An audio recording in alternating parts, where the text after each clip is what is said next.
he wears many hats in the Modi cabinet, but of course railway, coal and the Minister of Finance, Mr. Piyush Goyal, is today here to talk about railways and coal with us. Let's put the spotlight on the operating ratio, the punctuality and what are some of the greens in his report card as far as railways and coals is concerned. Thank you very, very much for joining us. I know you want to keep the focus to railways and coal, but I will still ask you one question on a very scathing criticism that has come against your government. And before I talk to you about the achievements and the misses in railways, and as a member of the Union Cabinet, I think it's your responsibility to respond to this. Former Finance Minister P Chidambaram says that a government can be judged by its outcomes and not by intent after 4 years in office. GDP growth, he says, has contracted from 8.2 to 6.7. Credit growth has slipped from 13.8 to 5.7. And the gross fixed capital formation has fallen from 31.3 to 28.5. You also hold the portfolio of finance right now. What is it that you would like to tell your opposition? Let me get one finance question out of the way before I move to railways. Well, I think Mr. Chidambaram has completely forgotten the kind of economy that they inherited in 2004 from Mr. Vajpayee in NDA 1 and the shambles in which he left the government in 2014 when Prime Minister Modi and Mr. Arun Jaitley took over as Finance Minister. He's trying to play on averages, but he's forgetting that growth was down to about 4% when he left the government. He's forgetting that fiscal deficit was above 4%, 4.5% nearly. He's forgetting that current account deficits were high. Inflation was at near double-digit levels. He's forgetting the kind of high interest rates India was paying. So the economy that he left behind for Mr. Modi, Mr. Jaitley and this government was in a complete shambles. He left behind huge unpaid subsidies, which we are paying to this day.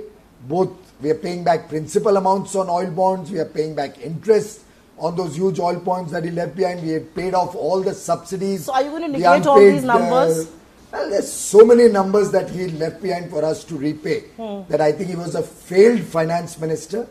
If he had done half as much as this government has done, the country would not have been in the shape that we received it in 2000. Let's talk about railways. And many people obviously draw comparisons between roads and railways because they're both infrastructure sort of related parties. While roads has been able to draw a lot of investment, and both are obviously revenue and job generators, the same amount of investment hasn't flown in railways. And the quantum of investment and its impact can be a lot higher in railways than it can ever be in roads. Are you personally disappointed? I mean, a lot has happened in railways. You've got a lot of green also on your report card. But are you personally disappointed with the levels of investment that haven't? First of all, I'm delighted that the road sector, particularly the national highways, has done some wonderful work.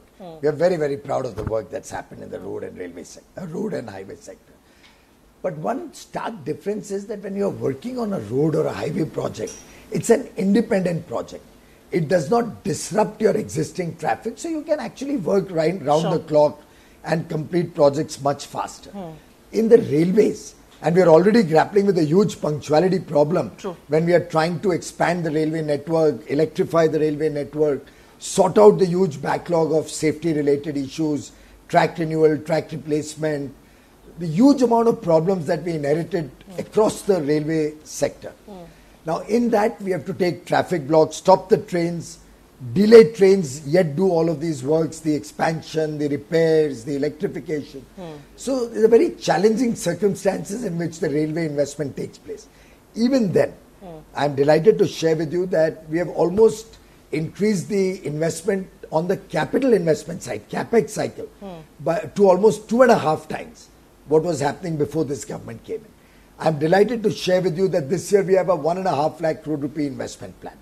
I am delighted to share with you that dedicated freight corridor, which even the land acquisition was barely 20-24% up to 2014, 7 years after it was conceptualized. We've been able to take it up to 98%. Work contracts have been given across the dedicated freight corridor so that all work starts. The first leg of it will be operational by the end of this year. So we are really moving the needle on essential projects, both from the safety and maintenance side and from the expansion and growth side. You know, when your government came to office, there was a lot of hope that private participation will be driven in. You very categorically denied today that there is no plan to privatize the railways. I get that. I appreciate the point of view that you're putting across. But getting private players to do track lines, getting private players to do wagons, Why has some of that not taken off as planned by you? Well, I think what are over the big years, hurdles there? I'll tell you, over the years, one of the hurdles in the wagon procurement, for example, was the low rate of return that was permitted to parties who invested in wagons for their goods, freight trains. We have recently come out with a revised policy by which we have now allowed a very fair rate of return on wagons that any private party may procure for its own use. And we've also dovetailed it with the national infrastructure in such a sense that they will have a right or a priority, whoever owns the wagons, to get their wagons. Similarly, for new private investment in new lines, we are soon coming out with a policy which is going to be a very easy to operate framework, very few questions asked, very easy to get access to the national network, given the technical constraints, if any, being sorted out, and complete freedom on pricing on their network, with a small haulage charge that the railways takes, and when the trains come from the private to the government network, a charge that we charge them for running it on our network. So very akin to the transmission systems across the country, where if anybody takes power across transmission lines owned by the government, they pay a wheeling charge. We're working on that pattern in the railways. How soon do you see the first of such operations take off? I think that's for the private sector to determine which are the projects that excite them. But I'm happy to say that many states have now done joint ventures with us. We already have the ports, Mr. Nitin Gadkari's ministry looking at a JV with the railways and investing to improve the connectivity between the ports and the national railway system. I believe one or two power plants are wanting to set up their private infrastructure for moving coal to the port and then taking it by barge and then again to their power plants or to their steel plants. So there is a little buzz of excitement around it, but I've not put any deadline to it. But Mr. Goyal, the obvious question to ask in all of this is that while you are creating the elbow room, the framework, you're laying the ground for investments, is there a little bit of a double speak on the part of Indian industry to not invest either? Because, as it's my job to ask you why not the commensurate investments, it's your job to answer, I've created the elbow room, but this still not happening. Not at all. Where is the missing link? I don't blame the Indian railways at all. Not railways, the Indian industry. Private sector also. I don't blame the Indian private sector at all. If you will observe, during the period 2007-8 to 2014, we saw this indiscriminate investment on capacities across the country when credit was flowing very easily. Capacities were being created without a proper assessment of demand. And a lot of those assets have become stressed assets, bad assets over the years. And finally now recognized as such by showing a true and fair view under the guidance of Reserve Bank of India after the asset quality review of August 2015. Right. Now in this situation, until investments start fructifying into results, into capacities being utilized, the appetite for fresh investments of Indian industry obviously has been constrained. When do you see the turnaround happen? I can already see the signs of that turnaround. You see the gross capital formation has increased significantly in the last quarter. I can see that private investment is now coming into the cement sector, into the steel sector. The airline sector has seen huge amount of investments coming in.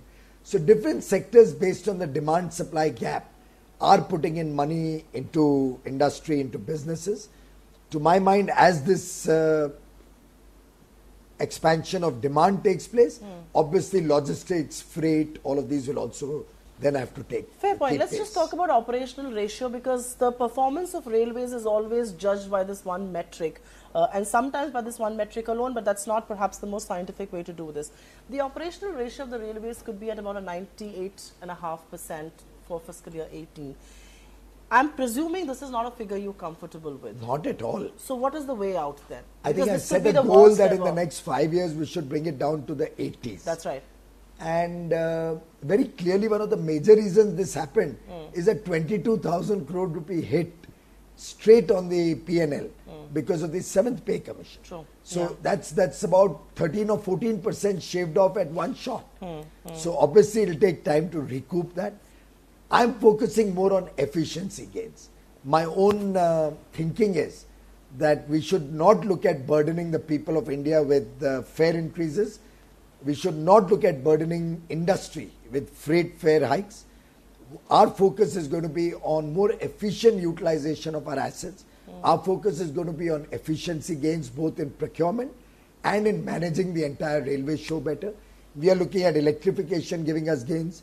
We are looking at doubling or tripling of lines, which will unlock a lot of potential, because you know, a single line becoming a double, you almost have 4 or 5 times the capacity. True. And sadly, Supriya, it's a matter of grave concern for the nation, and I would like to tell the people of India, till today, so many 70 years after independence, prior governments had not planned even to double the Mumbai-Chennai, Mumbai-Hyderabad or Mumbai-Bangalore lines in full.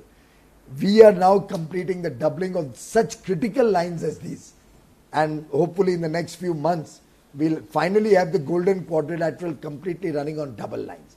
But it's a shame that prior governments, instead of focusing on critical lines and circuits like this, that infrastructure did only politics and railways. That infrastructure could have helped certainly, but you know, you recently met N.K. Singh of the 15th Finance Commission in your other capacity.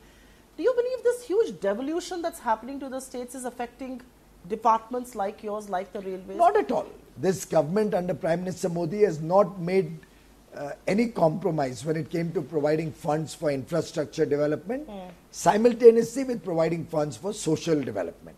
We have balanced, we have done a fair balance. We've been able to increase our revenues thanks to the formalization of the economy, thanks to the growing size and scale of the economy. And I think funds has not been a constraint anymore. In the last few years, as I said, we've done almost 2.5 times the capex that was done in earlier years in the railways alone. We have huge ambitious plans on Bharat Mala, on Sagar Mala. So connectivity has been a focus area. Much like, John F. Kennedy had once said, whether America made the highways or the highways made America. We appreciate that as robust infrastructure is very critical to the success of India. I want to ask you, you just said in your previous answer that we are not looking to burden the people with excess fares or freight and all of that. At one level, are you following a very socialistic approach to railways all over again? Not at all. I am following an approach I used to follow in the power sector. If you may recall, I used to often say, we cannot burden the people of India because we are inefficient. I mean, end of the day, if 2 companies are going to make water bottles and one is efficient and another uses twice the amount of plastic, wastes a lot of water, has a lot of rejection in the caps that they use, has an inefficient marketing model, will you as a consumer pay more money to offset his inefficiency, or are you going to say that no, I'll take whatever is most efficient? So I think in this competing era where the Modi government has been successful in making air travel available for the poorest of the poor through the Udan scheme, where with very good road network we've been able to provide an alternative mode of transport by the road sector also. I think it's incumbent that we in the railways also come up to speed. We improve efficiency of working, improve the levels of service that we provide to our customers. When we achieve that, I'm sure customers will be willing to participate in the railways with much more enthusiasm and will be able to enjoy the railways far more. A quick last question on railways. You mentioned Udan, and this is something that I'm asking you as a private citizen as well. I use a lot of Indian railways, for instance. Your punctuality levels have slipped from 80 to 65%. It is a cause of concern on one hand, but you've got increasing competition coming in from a scheme like Udan on the other. It's not just the cost of flying that's going to go down, but even to private and very remote parts of the country. How are you going to compete with a person who has the choice to fly bus? First of all, this 80 to 65 is not a slippage. It's only a recognition of the reality. But even then, we were earlier using data from manual sources. We have in the last few years gradually moved to automated sources, and in the last few months, we have ensured that all the data gets 100% accuracy into the system. So this is not some kind of a slippage, it's the accurate data. Like you go to a doctor, unless you know the problem, the doctor is not going to be able to solve it. So we have recognized the problem, brought it to fore. We are working as a team. But given the importance of safety, given the importance of all of these infrastructure projects which we've embarked on to ensure that railways is future ready, I think this compromise on punctuality to some extent was unavoidable. We have to give traffic blocks, stop the trains when all these works are going on. Can't have accidents happening so that while the work is going on, a train comes in and you have a huge accident on our head. So we have to have traffic blocks, but how to do that more efficiently, how to ensure that it doesn't result in punctuality delays. Maybe at some point we may even have to rewrite the timetable to provide traffic blocks, even though expanding the travel time of trains, so there's certainty amongst the passengers until we are able to make the railways really robust and ready to meet the needs of faster travel. As somebody who was involved with the Air India sale decision, are you personally disappointed that it did not envisage any interest from a private bidder?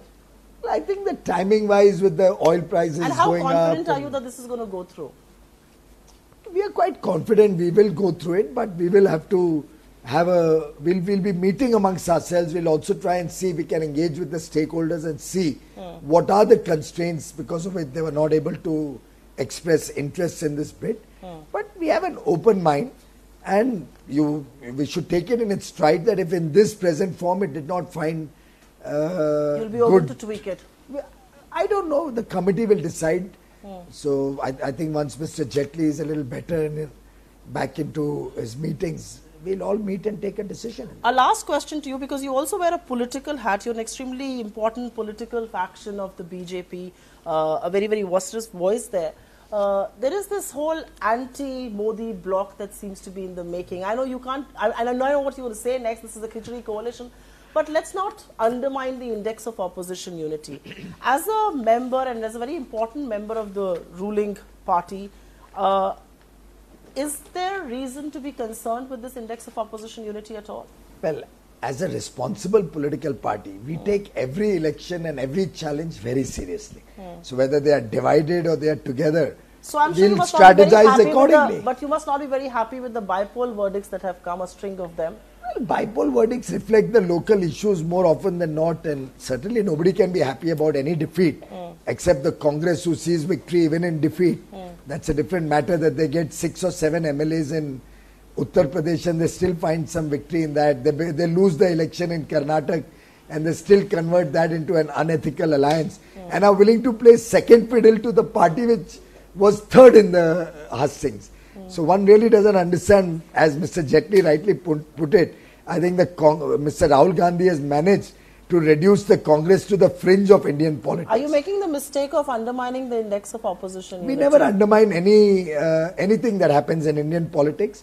Prime Minister Modi, my party president, Mr. Amit Shah, very, very veteran politicians also. They run their government well. They ensure that they manage their politics well. So we are ready for any election with or without opposition unity.